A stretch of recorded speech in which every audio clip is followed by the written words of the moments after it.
کو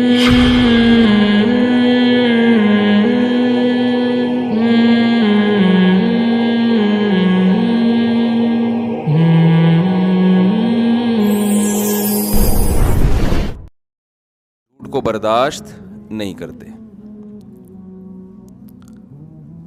البتہ کچھ شخصیات ایسی ہوتی ہیں کہ وہ ان کی شخصیت ایسی ہوتی ہے, ان کی باتیں ایسی ہوتی ہیں کہ وہ چند بے وقوف لوگ اکٹھے ہو جاتے ہیں. اس کی میں کئی بار مثالیں دے چکا ہوں کہ اگر کوئی ایسا سفیر جو نہ شکل سے کسی ملک کا سفیر لگ رہا ہو, کوئی بنگی چرسی اٹھ کے کہے کہ میں امریکہ کا سفیر ہوں, تو امریکہ اعلان کرے گا کہ میرا اس سے کوئی تعلق نہیں ہے؟ نہیں کرے گا, کہے گا یہ بنگی چرسی کی کوئی بھی اٹھ کے کہہ دے. لیکن کسی کی پرسنالٹی ایسی ہو جس سے لگے کہ یہ امریکہ کا سفیر ہو سکتا ہے, وہ اگر غلط بیانی کرے گا تو امریکہ کہے گا بھائی ہمارا اس سے کوئی تعلق نہیں ہے. تو ایسے ہی اللہ تعالیٰ کوئی بھی عالم, کوئی بھی مذہبی اسکالر اگر لوگوں کو غلط گائیڈ کرنا شروع کر دے, دو نمبری کرنا شروع کر دے, تو اللہ اسے بھی پنپنے نہیں دیتے, کیونکہ اللہ تعالیٰ کا آخری مذہب ہے, آخری دین ہے اسلام. اس کے بعد کوئی نیا دین نہیں آئے گا. یہی وجہ ہے کہ رسول اللہ صلی اللہ علیہ وسلم کے جو معجزے ظاہر کیے گئے نا نبی کے دور میں, وہ تھوڑے نہیں تھے, بہت زیادہ تھے, تاکہ واضح دلائل کے ذریعے یقین آ جائے کہ واقعی آپ اللہ کے سچے پیغمبر ہیں. میں حدیث پڑھاتا ہوں نا جامعۃ الرشید میں, تو مختلف سندوں کے ساتھ مختلف صحابہ جب مختلف واقعات بیان کرتے ہیں تو ہم کہتے ہیں کہ دیکھو جن لوگوں نے اپنی آنکھوں سے یہ واقعات دیکھے ہوں گے انہیں آپ کی صداقت پر کتنا یقین ہوگا. صحیح بخاری کی حدیث ہے, آپ صلی اللہ علیہ وسلم کھجور کے تنے کے ساتھ کھڑے ہو کر خطبہ دیا کرتے تھے, ممبر نہیں بنا تھا اس وقت. جب ممبر بنا دیا گیا تو آپ ممبر پہ بیٹھے, تو اس حدیث کے مختلف صحابہ روایت کرتے ہیں, کیونکہ اس منظر کو ایک نے نہیں دیکھا, متعدد صحابہ نے دیکھا کہ اس کھجور کے تنے سے رونے کی ایسے آواز آتی تھی جیسے کوئی بچہ بلک بلک کے رو رہا ہو. پھر آپ صلی اللہ علیہ وسلم اس کے قریب گئے اور اس کو ایسے سینے سے لگایا جیسے ماں بچے کو سینے سے لگا کے تھپکیاں دے کے خاموش کرتی ہے, ایسے آپ نے اس کو خاموش کیا ہے. اللہ تعالیٰ نے بعض جو بے جان چیزیں ہیں نا ان میں بھی کچھ نہ کچھ شعور رکھا ہے.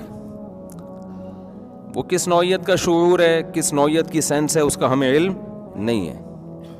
اس کائنات کی حقیقی باریکیوں کو کوئی بھی نہیں جانتا. یہ تو سائنسدان کہتے ہیں نا ہم اتنا جان لیا, جتنا جانتے ہیں نا اس سے اور آگے چیزیں کھڑی ہوتی چلی جاتی ہیں اور سوالات کھڑے ہوتے چلے جاتے ہیں. پہلے زمانے میں اس پر بڑی بحث ہوتی تھی کہ مادے کو اگر توڑا جائے تو کیا کوئی آخری میں ایسا ذرہ آئے گا جس کو مزید نہ توڑا جا سکتا ہو. اب اگر آئے گا ایسا ذرہ جس کو مزید نہیں توڑا جا سکتا تو پھر آخری ذرہ تو نہ ہوا نا وہ, یعنی پھر وہ آخری ذرہ ہو گیا اگر مزید توڑا نہیں جا سکتا, اور اگر توڑا جا سکتا ہے تو پھر وہ آخری نہیں ہوا.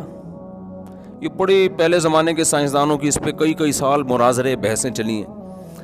اب جب خوردبینیں ایجاد ہوئیں تو انہوں نے کہا بھائی مادے کا جو آخری ذرہ ہے وہ ایک الگ ہی چیز ہے, وہ یعنی مالیکیول تو کہتے ہیں کہ کسی چیز کا چھوٹے سے چھوٹا وہ حصہ جس میں اس کی ساری خصوصیات ہوں, لیکن وہ آخری ذرہ نہیں ہے. مالیکیول کہتے ہیں نا, کوئی بھی جیسے پانی کا ایک مالیکیول ہے تو آپ پانی کو توڑتے چلے جائیں, آخر میں ہائیڈروجن ڈائی آکسائڈ آ جائے گا نا, 2 ہائیڈروجن اور 1 آکسیجن کا. تو یہ جو ملاپ ہوگا, اب یہ پانی کا آخری ذرہ ہے, اس میں پانی کی ساری خصوصیات ہیں. اس کو مزید توڑیں گے تو یہ پانی کے علاوہ کچھ اور بن جائے گا نا بھائی, مزید توڑیں گے تو آکسیجن الگ اور ہائیڈروجن الگ, تو وہ تو نئی چیز بن جائے گی. لیکن ہم اس کو یہ نہیں کہیں گے کہ آخری ذرہ ہے.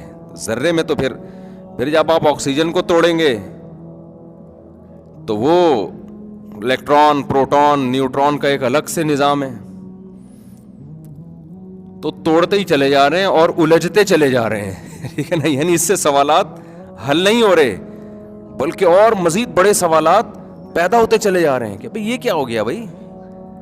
تبھی بعض سائنسدانوں نے یہ کہا ہے کہ ہم جتنا اس کائنات کو اسٹڈی کرتے ہیں نا, ہماری الجھن ختم ہونے کے بجائے اتنا زیادہ بڑھتی جا رہی ہے. کسی سوال کا کسی کے باپ کے پاس اب تک جواب نہیں ہے. ابھی میں دبے پہ آ گیا ایک دم شروع میں ہی, ورنہ میں آخر میں آتا ہوں باپ دادا پہ. بیان تو میرا شروع سے چلتا ہے, آخر میں باپ دادا پہ آتے ہیں. کسی کے باپ کے پاس نا کسی سوال کا کوئی جواب نہیں ہے, الجھن ہے مزید ہے. تو پہلے یہ الجھن تھی کہ بھئی یہ ایٹم کا آخر میں کیا ہوگا, تو بھئی خوردبین ایجاد ہو گئی, وہ الجھنیں ختم ہونے والی ہیں. اب یہ الجھنیں کیا ہو جائیں گی, ختم. ٹینشن کیا ہو جائے گی, ختم. جب اس کو توڑا تو بھئی یہ کیا الیکٹران ہے, پروٹون ہے اور نیوٹرون ہے. اچھا چلو اس کو مزید توڑتے ہیں, وہ الیکٹران کمبخت ایک جگہ ٹکے گا تو پڑھیں گے نا اس کو, یہ ہے کیا. وہ الیکٹران جو ہے وہ اتنی سپیڈ کے ساتھ حرکت کر رہا ہے کہ وہ ٹکے گا تو ہم اس کے بارے میں جیسے بچہ ہوتا ہے نا, کمبخت تو ایک جگہ ٹک کے بیٹھ تو صحیح, پھر میں تجھ سے پوچھوں گا نا تو کیا چاہتا ہے. جیسے ایک آدمی کو شک ہو گیا نا کہ میں بندر ہوں, ڈاکٹر کے پاس گیا, مجھے وہم ہو گیا کہ میں بندر ہوں. ڈاکٹر نے کہا پنکھے سے اترے گا تو پوچھوں گا نا, علاج کروں گا نا, تو پنکھے پہ کیوں بیٹھا ہوا ہے, تو نیچے تو اتر, نبض چیک کرا اپنی. تو وہ الیکٹران کی اسپیڈ اتنی تیز کر کے وہ حرکت کر رہا ہے. تو بس یہاں کے سوال کا جواب کیا ہو گیا, بھائی ہمیں نہیں پتا, اتنا تو ہم نے پڑھ لیا ہے, لیکن یہ ایک عجیب ہی چیز سامنے آئی ہے کہ یہاں کائنات کے ذرے کو جب بھی آپ توڑتے ہیں تو اس میں بھی موومنٹ ہے. اچھا الیکٹران کو کہہ دیا اس پہ نیگیٹو ہے. یہ نیگیٹو کیا ہوتا ہے بھائی اصل میں نیگیٹو وہ ہوتا ہے جو پازیٹیو نہ ہو, پازیٹیو کے کیا مقابلے میں ہو. اچھا پازیٹیو کیا ہوتا ہے, اس کو ایکسپلین کرو, جو نیگیٹو کے اپوزٹ. بالکل وہی لطیفہ ہے, آمنے سامنے رہتے ہیں ہم دونوں. بھائی تو کہاں رہتا ہے اس کے سامنے, وہ کہاں رہتا ہے میرے سامنے, دونوں کا آمنے سامنے. ابے تم دونوں کہاں رہتے ہو, اب یہ حل ہو سکتا ہے مسئلہ, نہیں ہو سکتا. تو اس کا سمجھنا موقوف ہے اس کے اوپر, اس کا سمجھنا موقوف ہے اس کے اوپر. آگے پتہ نہیں اس کے اندر کیا کیا ہو. یعنی جیسے کائنات کی وسعتوں میں غور کر رہے ہیں تو نئی نئی کہکشائیں دریافت ہو کے الجھن ختم کرنے کے بجائے الجھنیں بڑھا رہی ہیں کہ یار اب شاید کوئی آسمان آ جائے اور ٹکے ہم کسی جگہ.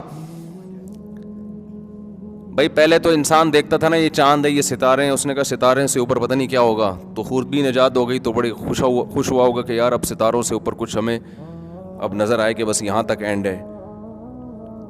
تو وہ بھائی وہ جتنی دریافت ہوتی چلی جا رہی ہے, اتنے وہ آگے کہکشائیں, اتنی کہکشائیں, پھر اتنی کہکشائیں. ہماری گلیکسی اس گلیکسی کا ایک حصہ ہے. پہلے ہم نے اپنی گلیکسی دریافت کی, ہم نے کہا بھائی ہم تو بہت بڑا جہان ہے. پھر پتہ چلا ہماری گلیکسی تو بہت ساری گلیکسیوں کا ایک حصہ ہے. اچھا چلو ہماری گلیکسی بہت ساری گلیکسیوں کا ایک ذرہ ہے, تو وہ ہم اس پوری گلیکسی کو ایک کالونی کہہ لیتے ہیں جس کا ہماری گلیکسی ایک ذرہ ہے. تو پتہ چلا یہ پوری گلیکسیاں پھر کسی اور گلیکسی کا ایک, ایسے جیسے کائنات ایک انڈا موڑ پہ چائے کا چھوٹا سا ہوٹل کھلا ہوا ہے. اتنی بڑی بڑی گلیکسیاں جس کو ہم بہت بڑا سمجھتے تھے, وہ کیا نکلی آخر میں, اس کائنات کے مقابلے میں ایک سائیڈ میں نا کوئی چھوٹی سی چیز اللہ نے بنا کے ڈال دی ہو. تو سائنس کے پاس, اچھا میڈیکل سائنس کا بھی ایسا ہی ہے, جتنا انسان کی جس چیز کو بھی چھیڑا ہے نا انسان نے, مسئلہ حل ہونے کے بجائے کیا ہوا ہے, بڑا ہے. تبھی تو قرآن نے پہلے کہہ دیا تھا نا وما اوتیتم من العلم الا قلیلا, تمہیں علم بہت تھوڑا دیا گیا ہے, لہذا زیادہ فنڈر بننے کی ضرورت نہیں ہے. کیا مطلب ہے, اللہ ہم علم حاصل نہ کریں, اللہ نے کہا علم حاصل کرو, خدا سے آگے جانے کی کوشش مت کرو. جو خدا کہہ رہے ہیں نا وہ اس کو فالو کرو, اپنے علم کو اس خدائی تعلیمات کے نیچے رکھو, اس سے آگے مت نکلو.